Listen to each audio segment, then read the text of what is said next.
Okay, Dun, hello dun, everybody, and dun. welcome to Above and Beyond, the Accessibility and Inclusion Facebook Live for Sunday, February the 19th.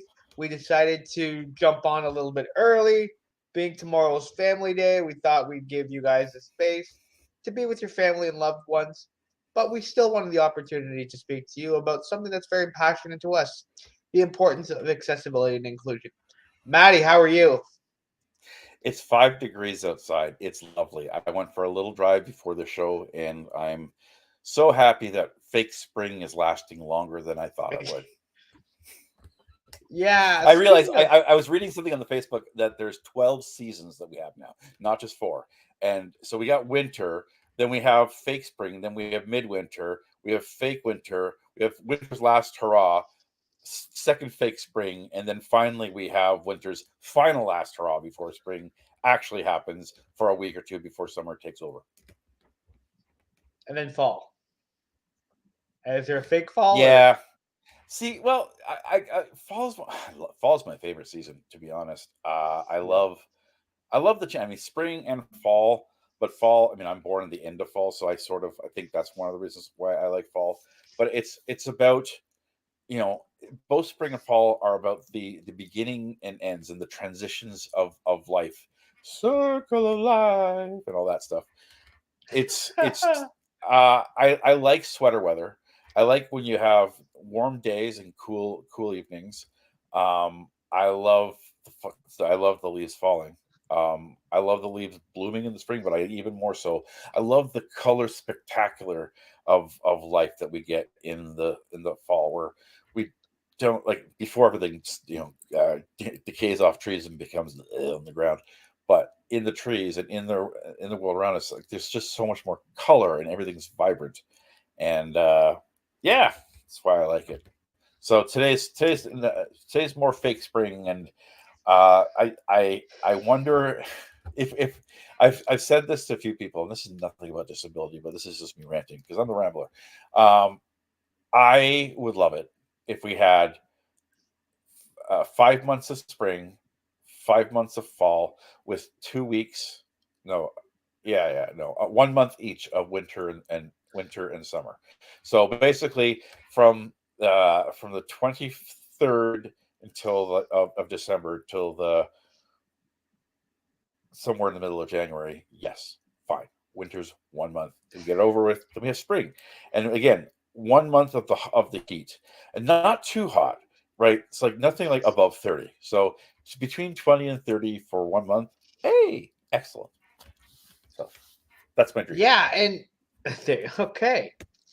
Yeah, and of course, we've had a fairly good winter, I want to say. I'm sure we've had our abundance of snowfalls, at least in Hamilton. We've had a couple of really Yeah. bad snowfalls, and of course, with this being a big week for me, they're calling for another storm happening Wednesday and Thursday. Seriously? And and guess who No. has to go out Wednesday and Thursday? Oh, you. That's so We, sad. wha- I just, this it's is like, the why? Snow and wheelchairs are mortal enemies. Can we absolutely. just, oh, I see it. Oh, God. Wednesday Oh, here in Ottawa, or just outside of Ottawa, we're going to have 5 centimeters on Tuesday, 10 centimeters on Wednesday, and 15 to 20 centimeters on Thursday. With and our temperatures are going to go 4, 1, -6, -10, -12, blah, blah. So this, it's funny how okay, we talk a lot. I talk a lot about the weather because the weather affects our ability to be out in the world, and it's something that we really want to do. And when we have bad weather, it's really hard for us. The weather isn't yeah. bad. We just can't deal with it. It's the world around us that creates these obstacles and barriers that's bad. Bad humanity. Oh, the Yeah. humanity. And I just happened to be launching an extension of Above and Beyond on Wednesday at Ah, an event where I have to even above and dress really up beyond. that Above and really beyond. Above and Beyond the sequel. Oh, okay. Uh-huh. So that's happening on Wednesday. And then Thursday, we're actually getting back to in-person um, event with the Catholic Youth Organization that is here in Hamilton, which built Ontario's first fully accessible park and recreational facility. So we Oh, have a children's fundraiser and gala, and I was a part of it as a kid growing up. So every time I have the opportunity to go back and meet the honorary campers of today, it reminds me of when I was the honorary camper back in '93 and yeah. '94, so long ago. So it's a really good reminiscing type of event night, and happy to be back. And I am who I am in big part of what that organization has given me. Mhm. So I'm truly grateful for that. And Maddie, let's talk about the weekend, for example, or for a second, if we can. Okay, sure. Okay, so had a couple trips. Uh-oh, he's queuing up the transit one. Tony Tomes, he's queuing up Tony Tomes. He's queuing it up. That's the one he's queuing up. You know what? I I really I don't have too much to say about it today, to be honest with you. I mean, the only drat that I have about darts is the fact that there was late rides again. And full disclosure, I started taking darts in 2017 uh, on a permanent basis to get from point A to point B. And there's late rides and so on and so forth. But something that was a problem in 2017 should not be a problem in 2023. Yeah, and it's not a big rant today, but it's just a reminder that we really need to get it right. We really need to treat people with disabilities with respect and dignity. Um, and Maddie, you've met Megan before virtually. We'd Yep. gone out this weekend. I asked her to help me do something that I really don't do quite often because I really don't have the need for it. But it was time to get a pair of shoes. Being wheels is Yeah. my way of transportation. I mean, shoes don't typically aren't much of a need No. for a couple of years. So the last time I got a pair of shoes was in 2016. So we went to a local establishment here. Trying to find shoes is a pain in the butt. You have to deal with the neuropathy.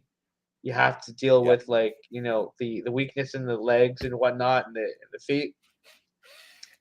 But we had met a nice young lady who really took the time to really delve deep into what the needs were.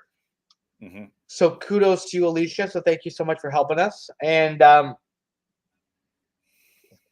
to Cynthia as well. Um, After about an hour and a half later, finding shoes, like I said, it's always a production, but we got it done, and so now I have a new pair of shoes to go to the events that we have this week. Thank you, Alicia and Cynthia, and perfect spelling. Uh, and so we got those done. But I just wanted to bring up the challenges of shoes. For Oh, people yeah. who are mobility device users.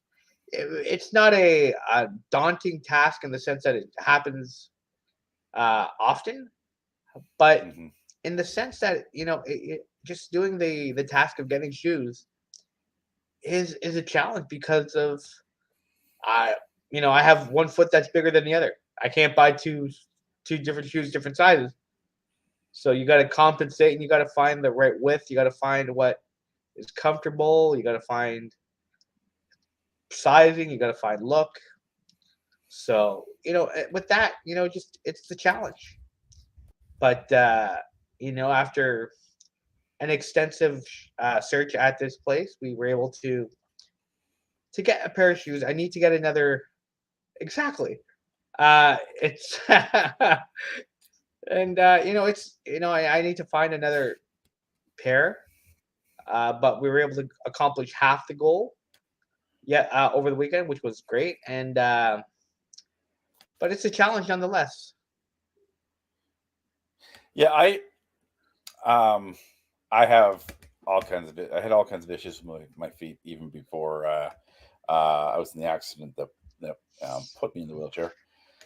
And I guess about 13 years ago now, 12 or 13 years ago, I was fitted for orthotic shoes. And uh, the first pair were great. They lasted me until 2018, and then I got another pair, and they're in 2019. Oh my god, I was doing so much walking because I was so much involved with advocacy and going back and forth to Ottawa, Toronto, Ottawa, Toronto, Ottawa, Toronto, Ottawa, Toronto. And I mean, I was walking then. It was painful, but I was. And I wrecked the not laces because they're Velcro, but whatever, the thing on the tongue. And I had intended in 2020 to get new shoes. I had the accident, and I haven't needed them. The only thing that my shoes do right now is keep my feet warm. And I've been realizing in the wintertime that these shoes do not keep my feet warm in the wintertime. And I was like, do I just get thicker socks? It's like, no, I need to do something with my. I have ordered another pair of the same shoes. Like I'm so lucky. Same place, same. Where is it? I knew it at the beginning of this conversation where I get my shoes from. I'll remember it sometime this hour and I'll just blurt it out. But yeah, I've been Bioped. There you go. I've been going there for 12 years now, and the same. Like my feet haven't changed. Thank goodness. Um, it's like it was so hard to find shoes before that. Like I would wear shoes out. They'd be sore. They'd be uncomfortable. I have weird issues with my feet. I sometimes I'm oversensitive, and sometimes I can't feel them whatsoever. Um, so I'm very glad that was an issue when I was a walker. All of a sudden, I don't know how many times my leg would go wee, and I'd go woo, wee woo.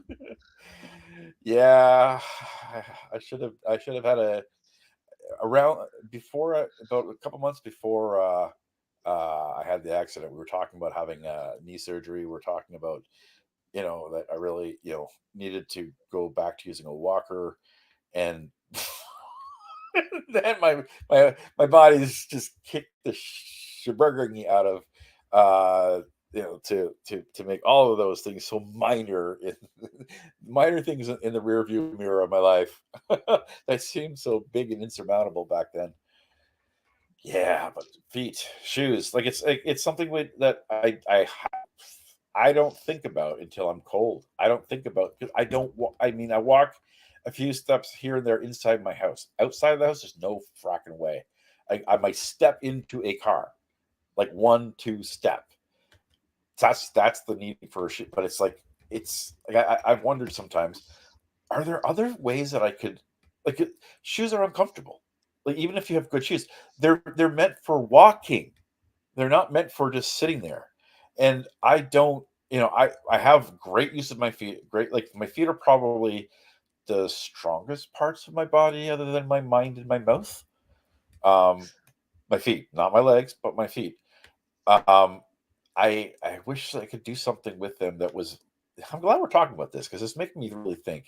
'Cause I was actually having some of these thoughts this morning as I was going downstairs and getting into my wrecked shoes.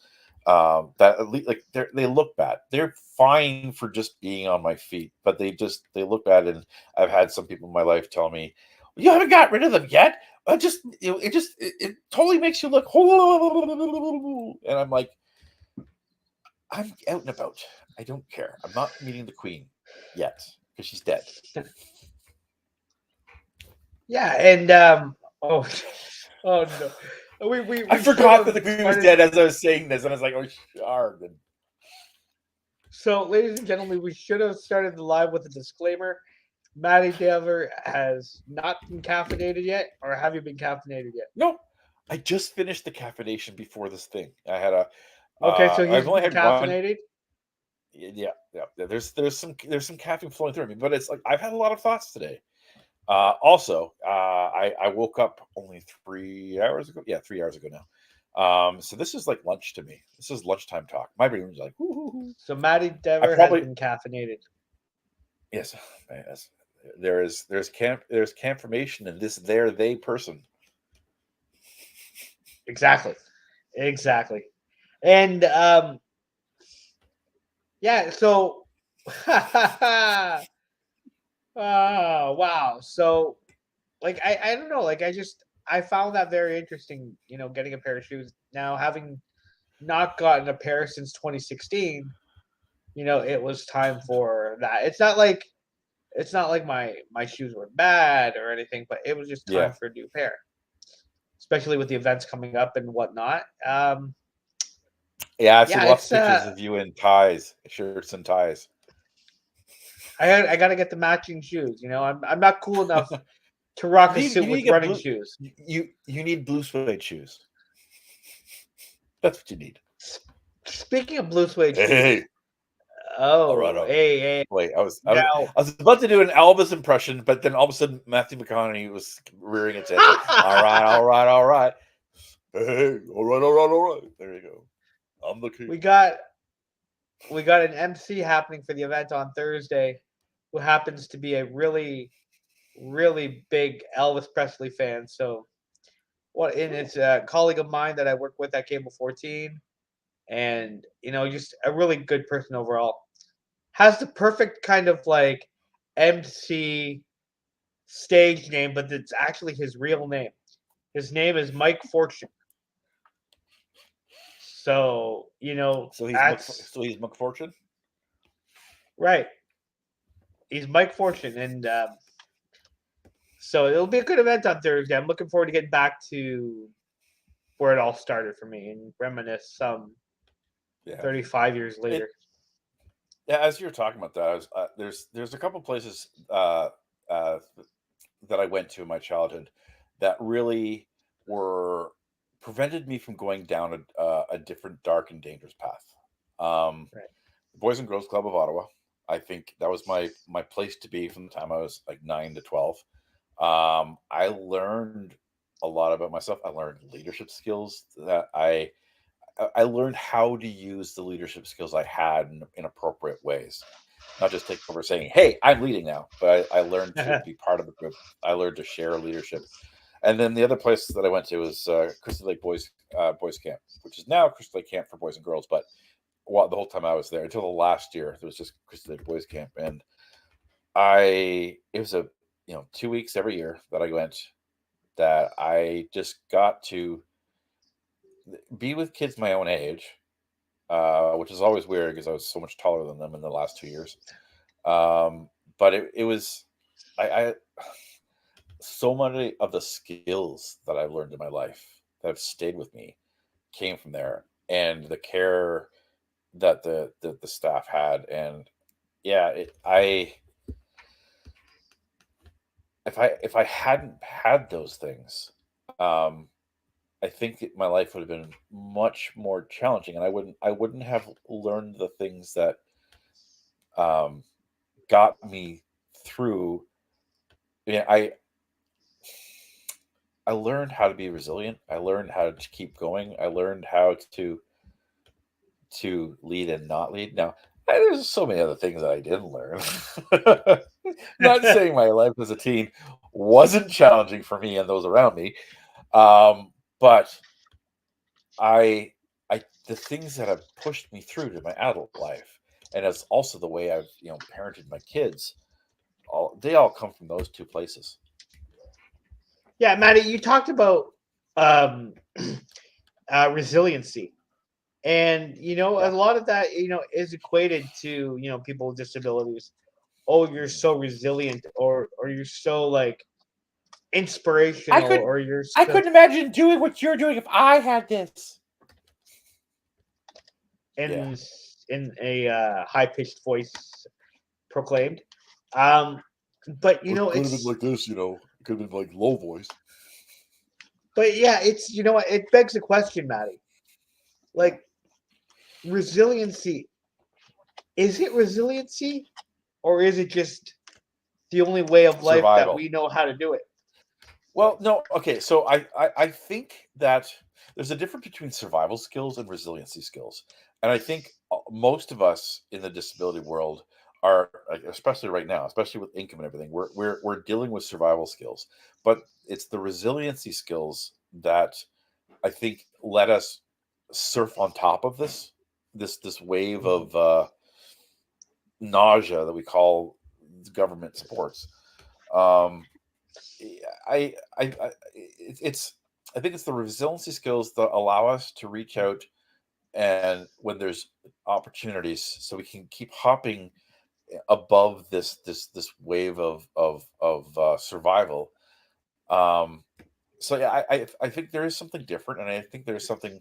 It's the beneficial skills, and I think that when kids that are with disabilities don't have those options, they're learning survival skills, and it's really different. If all you've got is just survival skills, it's really difficult to see the things around you that you could pull up to, and there's more work that's involved in for us as wider advocates to find ways to you know to pull the hands up of those who are in survival mode, and to try to take away, to fight to change the systems that keep us in survival mode. Right? Yeah, There's absolutely. those of us. There are some people with disabilities that are thriving. They've got, Hmm. whatever's happened.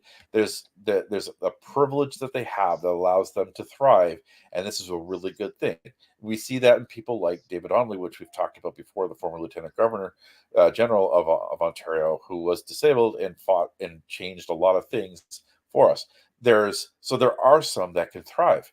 Then there's those of us who have learned these resiliency skills because of the opportunities that we've been given when we were young, and we want to continue to see the next generation of kids have these opportunities, so that they too can learn how to be resilient in the world around them that is not designed for us. But we need to change things so that those significant number of us who are just surviving, you know the they're either they don't have the skills, or they're overwrought because being in a survival mode too long.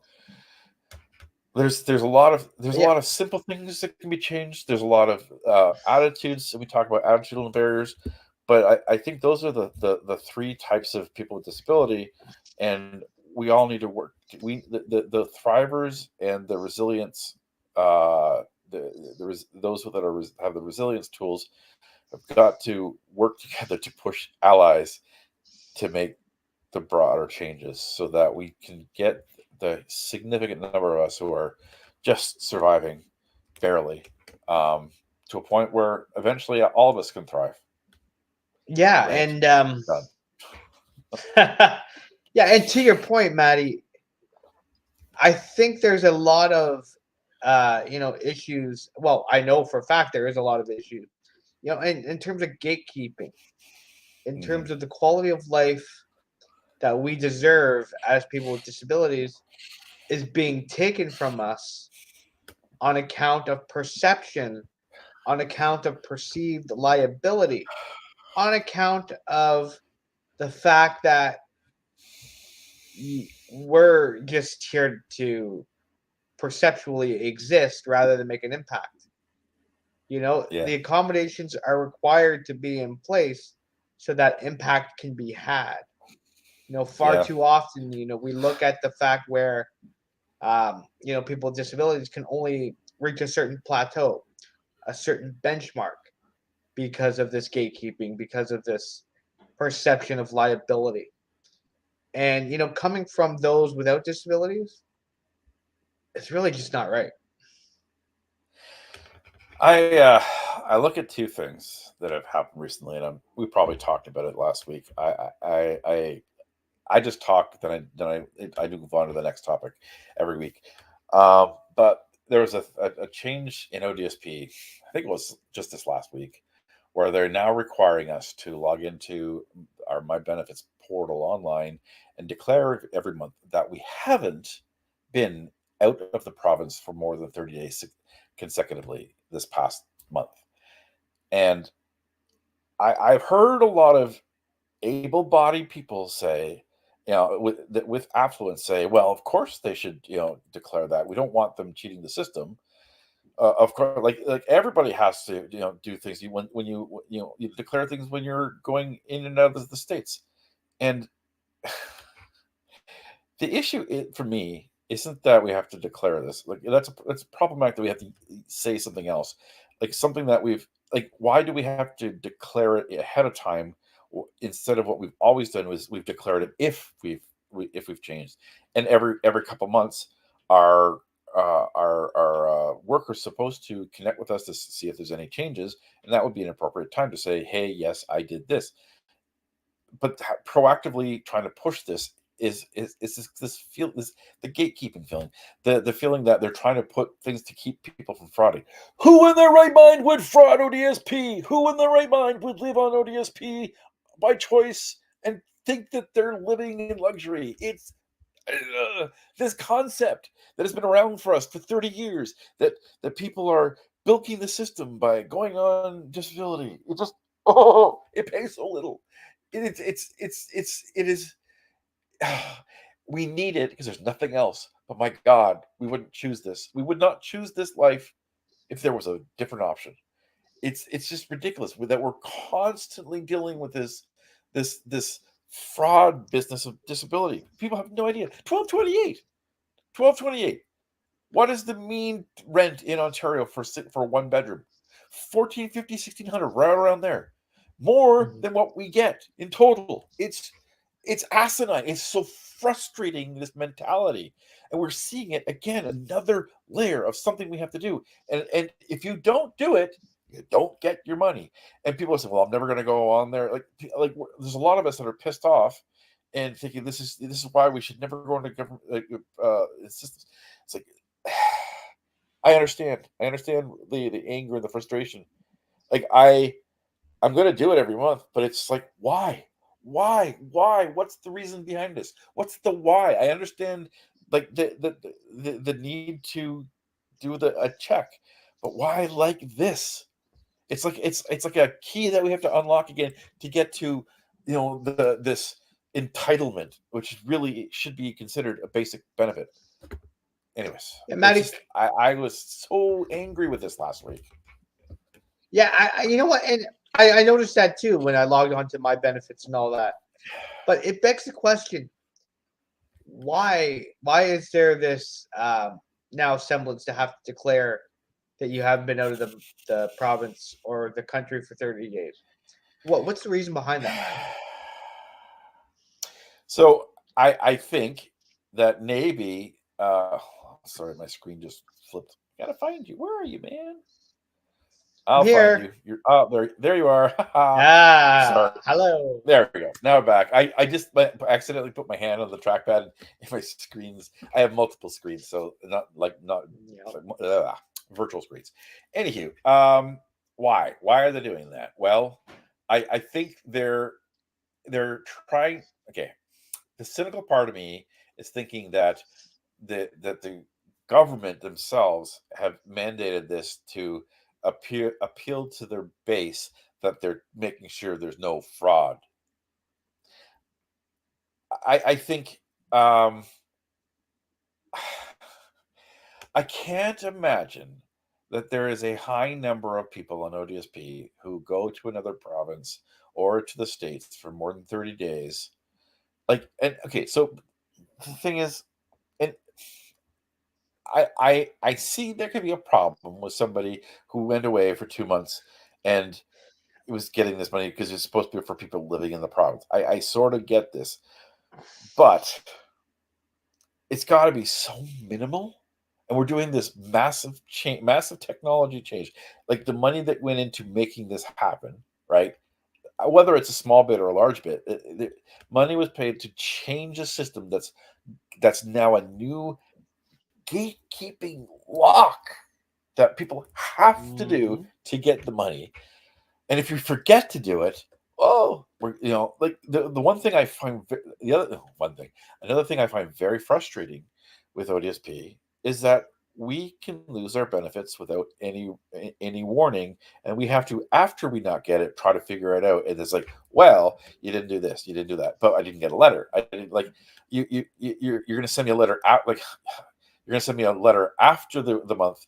So for the first 7-8 days, I'm going to have no ability to pay things. Things are going to bounce, and then you're going to tell me why, and then I have to go fix it instead of just telling me, like preemptively telling me, hey, there's a problem, fix it, or you can't get your money at the month. That makes more sense, but it's not the way it works. There's some workers that do that, but they're so overstaffed, they're so overburdened with cases that they can't help people with, that it's just frustrating. So why are they doing this? I think that okay, there's the political government, the MPPs, the cabinet ministers, all that stuff, and their political staff advising them, their chiefs of staff and whatnot. And then there's the bureaucracy. Then there's the civil service. So the Ministry of Community and Children and Community Social Services, which does a hell of a lot of things. It's the second largest ministry, I think, in Ontario. But it is so segmented with so many different things. So sometimes these ministries do things like they have their particular way of working, and they're not, especially this ministry, they're not very open and transparent about the why they do things. So Yep. it could be that there's something in that department that is saying, hey, we're good, this is a positive change so that we can ensure that we're making sure that everybody's getting the money that they're supposed to. It might be not intentionally trying to do this, but if it came from the political masters, then it's probably because they're trying to appeal to their base. If it came from within the ministry, it's probably them just thinking that this is a good idea and not having any clue of the consequences of the disruption and how we are feeling, because they just don't get it. They have, like, those that are in charge of it, like the workers, they're great. Most of them, they're overburdened and whatnot. I say hail to the ODSP workers in all of the different branches, because it's a hellish job. But the ministry, the deputy ministers and the directors of the different ODSP wings, like I they don't understand. They don't understand the ramifications of their decisions. They don't understand how severely poorly we are right now. And because they Mm-hmm. don't get it, they're not telling their political masters, how bad things are. And so there's a disconnect. So 5% increase seems to be like a miracle, amazing, best thing ever done, which is technically true, which is so frustrating. It's technically true that this last increase and the changes they've made to the asset level have been the most impactful things that any government in the last 20 years has done. This is so sad. So technically, they've got bragging rights, but So the it's on floor a is pretty system low. that they. But if you look at the last 4 years, how they decimated us. It's like one year thing doesn't wipe out the 4 previous years. It's just, oh Yep. my god. But it's they just, the workers know, the leaders don't, and the political masters, they have a base that, and in general, again, every minister and the premier has continued saying this for 5 years straight. The best social service is a job, which is completely like asinine when it comes to people with disabilities, people on ODSP. Like, seriously, 25,000 out of 400,000. That's how many are working. Mm-hmm. 25,000 out of 400,000. That's how many are working. And that's like, are there some in the 375,000 that aren't working, that want to work? Yes. But the things that what we need is more money. We need to be able to afford transportation. We be able to afford better clothes. We be able to afford things that will make our like like nutrition so that our health can be better. We really need things like physiotherapy and massage therapy to actually get better, to have a better physical quality of life. Like there's so many things that are impeding the maybe 25 to 30 to 40,000 more people that would love to be able to work on a somewhat regular basis, not full time, probably, like seriously, but or volunteer, be able to use skills that are not necessarily employable. But then there's still this massive amount of Their people life around this skills. They're that, amplifying life that skills. yeah, like there's a lot of inclusion stuff that we need, but Yep. like the mantra of the best social service is a job just doesn't work for the vast majority of No. people in our DSP, and they're the ones that are like, again, I think that the decision to increase the benefit level, before clawbacks to $1,000 was an incredibly, really, really good thing. It's for those people who work, really, really good. But the rest of us, I mean, I dabble a little bit, so I do get a small amount of money, so I'm in that 25,000, barely. Some days, some months, yes, some months, no, and that's really the reality of ODSP life. But if the rest of the 375,000 people, like that's, we need more money to start. We can't get more Yep. money by working. We need more money to start. Yep. It's this You need basic capital, concept. basically. Yeah, Capital. the basic concept is just not understood by the the portion of the PC party that is in power, and is not understood by the leaders, the actual directors, the head honcho people within the ODSP and other ministries. They don't see the real effect, and the government sees. We've talked about this before. Like there's a balance between economy and people, and this government shifts more to the economy. And when you do that, there's going to be a disproportionate effect on people. And if you put more, there's a balance between that. Like there should be right in the middle, right? That should be the line we go on. But it's we don't invest in people. This government does not invest in people, and they think they are, and that's the problem. Yeah, they're investing in people without disabilities, but they're not investing in people with disabilities to help They're make investing in the workers. No, world they're investing in workers. They're investing in true. workers, which is investing in the economy. Yep. All of the money they spend is to improve the economy. It is not to improve people. If they want to improve people, Yeah. they'd be funding general universities and general colleges, Right. like just general academics. But no, they're very specific in the kinds of things that they're funding people to get to be employable. That's about the economy. It's But not what about about Serb people. then, Maddie? But what about Serb then? That was federal. I'm talking about Ontario, right? I'm Okay, talking fair enough. federal. Okay, you look at this. The federal government is launching at some point the Canada Disability Benefit. So they are Hmm. trying to invest in people. They've done CERB. They've done the wage subsidies. They've done a bunch of things, like the dental benefit, the housing benefit. There's a lot of things. The Inclusion Action Plan. The federal government is actually more swayed towards the investing in people, and the conservatives hate that because it's not investing in the economy. They're somewhere in the middle, and I think they do some things that are, you know so, yeah, there's an imbalance between what the federal government does and the provincial government does. The provincial government is the one that really should be investing in people, and the federal government should be the ones then investing in the economy. That would be the way I would have thought the federal system would work.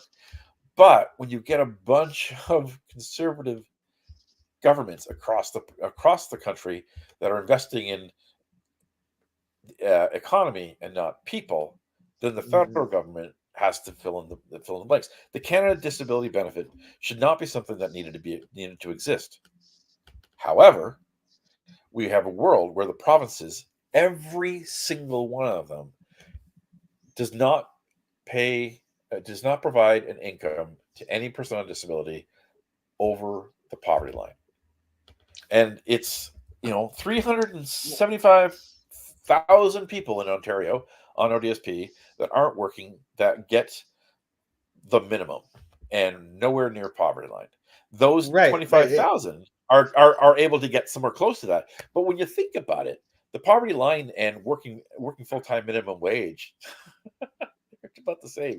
Yeah, So you if need a you livable if you wage work, as opposed to a minimum wage. yeah, like Yeah, it's about a there livable is, wage. Cost of living goes up, so should yeah, the perceived level of minimum wage. and it's different every region. Like Yep. Toronto's what you need to live in Toronto compared to what you need to live in Ottawa is very different. But ODSP pays you the same place no matter where you are. And the provincial, we talk about the 1228. That's what if you're a single person, that's what you get. That's the maximum you Yep. get. 1228. And you cannot. There's very few places where there's an apartment, a one-bedroom apartment, because we're talking about agency here, right? Like, Mhm. if you do not live in I was just reading this online this morning. If you don't live in a place that you control your environment, with when you can come, when you can go, you're homeless. A room is not a home, Yep. right? So, coach, rooming is as transient as couch surfing. Living in a tent, living in your car. You know, all of these things, are not there. You do not have control. You do not have agency. The literal rug could be pulled out from under you at any moment. So, what's the only thing then we can look at as terms of what is minimum independent housing? So, a loft, a bachelor apartment, or a one bedroom apartment, either one of those, right? But I rarely see bachelor apartments listed anymore in the last 10 years. So one bedroom is what it is. One bedroom apartment. The range, the median range across Ontario is between 1450 and 1800. Toronto, I think it's like 2400. Yep. So And that's per in month. order to get in order to get in order to get an apartment that's 1900, you require an income of 70,000. Hello, DSP. Do you pay 70,000? I think not. Can I get that apartment? No. Very few landlords are willing to rent to people on ODSP. The weird Mhm. thing is, like, we tend to be the most faithful in paying the rents. Like, it's hard for us, but rent will come first. We'll starve, but rent will come first. We tend to be very good renters, but we don't have our rent doesn't show up on our credit rating. Although certain places now you're able to register your rent, then it can have some effect. But up until this last year, like, they look at your credit rating, but they don't look at your rental history doesn't make any part of that. And you don't have credit, or if you did have credit, and you now have a new disability, and your life has flipped and changed like mine did. Like, it doesn't matter what you were like. The debts that you incurred because you went from affluence to poverty because of disability wreck your credit rating, but you've still been able to pay things. You've been able to pay your mortgages. You've been able to pay your rent. It means nothing. Mhm. They're looking at 30% of your income means it must go to rent. So you have to have that other 70,000. All of us in ODSP are paying pretty well about 80 to 90% of our income on rent. Income rent. That's Yeah. and that's some of those, some of that's precarious. Some of that's precarious Yep. housing because 527 doesn't buy you a sofa. I'm Thank you, Kermit the serious. Frog. You're welcome. My voice just went weird. Dude, Yeah. I'm not gonna get Miss Piggy. My voice is too dry. But you're absolutely right, Maddie, and that's important that we bring that information to the forefront, and giving people with disabilities a quality of life. And you talked about it, the need to have some semblance of capital to get established, to get from point A to point B, however that may look for you. But at the end of the day, when you've met one person with a disability, you've met one person with a disability. And in saying that, Yeah. we have to understand that now one size does not fit all. And so it's hard to really put matters in. Yeah. it's hard to put matters into perspective. Yeah. Yeah. I don't know. I don't. You know what? The solution is a solution for you, not a solution for me. A solution for you, and I say that in the sense that my solution will look different than your solution. Somebody else's solution will look different for them, and whatnot, and so forth and so forth. There is no common solution other than raising ODSP rates. I Yeah, well, mean, that's a first step. Like, that's the without first that, step. really, we can't improve anything. It's Exactly. anything else is just a band-aid or like a single step. Exactly. A band-aid solution. Yeah, Everything is just like, we'll fix it short term, and then yeah, hopefully, quote unquote, they'll forget about it. yeah. I don't know, Maddie. This We've got is we've we're in a pool of issues, and all of us are the ODSP has given us like basically a life jacket. So we're like, every once in a while waves come and we're below water. What we really need, and all they keep doing is handing us pool noodles. What we really need is is a boat, or we need to get a ladder to get out of the pool or whatever. But it's we're given just enough to survive. if Although that. that for Yeah, some of us, I know for some of us, it's it's not not enough. enough. The whole concept, the whole thing about the changes to made that will just for people that with any mental health condition, it just Flying for. Oh, there we go. we are euthanizing people instead of solving their absolutely clear human rights issues, which is, okay, did we ascribe the Convention of the Rights of People with Disability, or did we not? And if we Yeah, did, we have. and it says, yeah, no, I'm being I'm being Yeah. sarcastic. Like, No, I'm I know. setting up a Yeah. logical argument here. Yep. Yeah. So if we've done this, then we have to follow and do the things it says, and providing We're not. and providing basic income to people with disabilities, a livable income, is part of that. And so I'm glad that the federal government is doing the Canada Disability Benefit. It Mhm. should have been done a while ago. It's taking too long, and we need to, like, there's people that are in desperate needs now, but the provinces are the responsible ones, and they can, with a Yep. flick of their thumb, which I can't do right now, all they can fix Make it the right. problem. They can put us on a path to living, and then the Canada Hmm. Disability Benefit will be putting us on a path to thriving. And Hmm. yeah, I really think next week we should have that fantasy episode of what in a world with what could we possibly dream that would make our lives better, and just assume it would happen. Just get it all Yeah. out there. But, like, Yeah. because we it's hard for us to even see the path to living, because we are so pushed down by the The systems. yeah. It's just Yeah. it's cruel. It's It absolutely is. cruel, and we fight it every day. And I Hmm. know I'm struggling, and if ODSP was doubled, I'd be okay. It would just be okay. And if we had the Canada Disability Benefit that provided more for that, and if it also provided some access to things like physio and things like that, it'd be more than okay. I can see a path to thriving. I'm focused. My whole concept, the way I'm doing advocacy, is to try to build that future that I can see a glimpse of, even while it's really And as people difficult with to live like we are in survival mode. We've got some resiliency, so we're not dragged down, but it is freaking hard. disabilities, this is a quality of life that we deserve.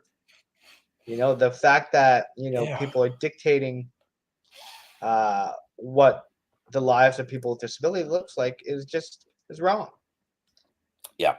But I just so So how we need to end this on a positive note. So come up with some we things we do can we do path. now. Yeah, let's talk about your We week. talk The fun things that you got ahead for you. Well, no, I mean we've talked about my week. I've got the launching of different extensions of Above and Beyond this week on Wednesday. I've got the dinner where it all began for me with that organization. First time back in person since the pandemic, which is exciting, and things are just moving along. And I do work. I do get a wage every 2 weeks, so it does cut into ODSP. But with regards to the $1,000 uh, extension with the 75% clawback, that will be a benefit to me. But I get it; it's not a benefit to those who can't work, who are unable to work. Yeah, But yeah, I mean, just week is just one day at a time. I'm going to take tomorrow and kind of like just take it easy, being family day, and just kind of do a reset myself, and then just tackle the week as best I can. What about you, yeah. Maddie? There's a lot of the advocacy work I've been doing. It's really weird. Sometimes I'm at a lot of places and I'm doing talks and I'm doing workshops and stuff. I'm developing a bunch more that I think are going to start happening in April, May, and June. I'm excited for that, but it's neat to just get some of the ideas that I've been doing, you know, and just sort of putting things together that people can say, "Hey, I want you to do this." Well, this is what I can do. But I'm also doing a lot of advocacy that's really changing language in organizations. Mhm. And I think that's gonna, the fruit of that's gonna come out in the next few months. There's a lot of people that like when I talk about the social model of disability, and I talk about neurodiversity, and I talk about changing language, moving away from disorders and deficits and cures and broken and all that crap. It's I've been doing this for 4 years now, and this year it's it's organizations that I would never have thought would think about changing the way they do things are reaching out to me. So I do a lot of stuff behind the scenes as well as doing some of the stuff I do in front. And it's a time right now of just a lot of groundwork, a lot of Planting teaching. the I seeds. do a lot of yeah, I do. I mean, I do a lot of work with the Echo programs, which is basically where you get a bunch of medical professionals and you teach them virtually concepts so that they can then bring it back to their practices, and so that the teaching sort of that you give sort of echoes back and forth so that they don't have to all come to one area to get retrained and stuff, but they can learn things as they're going. And the main thing I do is with autism, and we do with educators, psychologists, and whatnot. And I'm getting involved in a lot of them, and really being able to give a lived experience voice as well as a parent voice. Um, it's phenomenal seeing the waves of change happening, and because the attitudinal barriers they are the hardest ones. But once you break that barrier down, and people start thinking about what they're doing, my God, it's the as we've said before, you break one barrier It's down, groundbreaking. other barriers are easier to break. And Yeah, yeah, so that's the and work I do. I you talked about it, Maddie, like the lived experience, and that's what I'm bringing into the Above and Beyond brand. Is that lived Yeah, experience? You can look at the Ontario Building Code, you can look at design guideline, barrier-free design guidelines, but does that meet the needs of people with disabilities and those that need to utilize what accessibility and what inclusion looks like? More often than yeah, not, it meets compliance, but compliance doesn't meet that need. So that's with yeah. your work and with my Minimum work and with the standard. community at large, exactly. And that's I got a new show debuting tomorrow night with Tim Nolan, who is a visually impaired individual, and we talked about that. The compliance doesn't necessarily meet the needs of people with disabilities and the minimum Yeah, standards. We're not minimum standard. You're not yeah, the minimum standard. I'm not a minimum standard. Like even going back to kind of putting a bow on this conversation, coming back full circle. You talked about the fact that um, we talk about barriers. the with ODSP, and then now this whole question of have you left the country in the last 30 days is an additional barrier for people with disabilities. And I believe he's Yeah. got something on Bruce Banner coming on, so hang tight, Nope. folks. Oh no, no, okay. I No, apologize. no, no, I didn't know. It just I thought you were I thought you had something going on there. But yeah, I think come back full circle. I think we just need to treat people as people, give people opportunity, build accessibility. Think about accessibility in your framework, whether you have a business, within the community, within the grander scheme of things. That benefits everybody when you think of accessibility. So I think it's very important that we do that. yeah. So Maddie, you think it's about time to sign off? What do you think? I think it's about time to sign off. It's been a great rambling expedition here. We we're passionate because these things that we talk about, they affect our lives. They really Day in do. and day out. And it's we hit these barriers, you know, every day. Sometimes even just leaving our house is about barriers. And we we want to see the world change, and the only way we can do that is we talk about these things. So I appreciate, I love these chats that we have, these rants, these Yep. um these trips down memory lane. Even, I mean, it's like this, Yeah. there's a lot that we talk about. And um yeah, so I wish you a great family day, and And you as well. a busy week to come.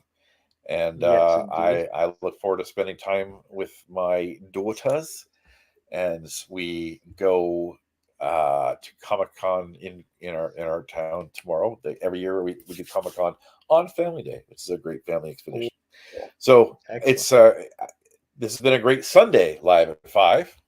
Yeah, Sunday live at And 5. You can follow Maddie at Matt K Dever on Twitter, me at Anthony_Frisina on Twitter, at Above and Beyond the Podcast at gmail.com. If you have any rants, anything that you want us to discuss, anything that you have at the top of your mind, we'd love to hear from it. Send us an email again at Above and Beyond the Podcast at gmail.com. And above I'm at Above and Beyond Anthony Frisina on Facebook, at Above Beyond for You on Twitter. Um, did I get them all, Maddie? I think I got them all. yeah, I think So so. yeah, normally every Monday at 5 o'clock, but again, we did it Sunday because tomorrow's family day. Wish you everybody a great family day. Maddie, I wish you and your family a great time at Comic Con tomorrow. Enjoy. Say hi to the family for me. And guys, we'll talk to you next time. Bye, guys. Bye.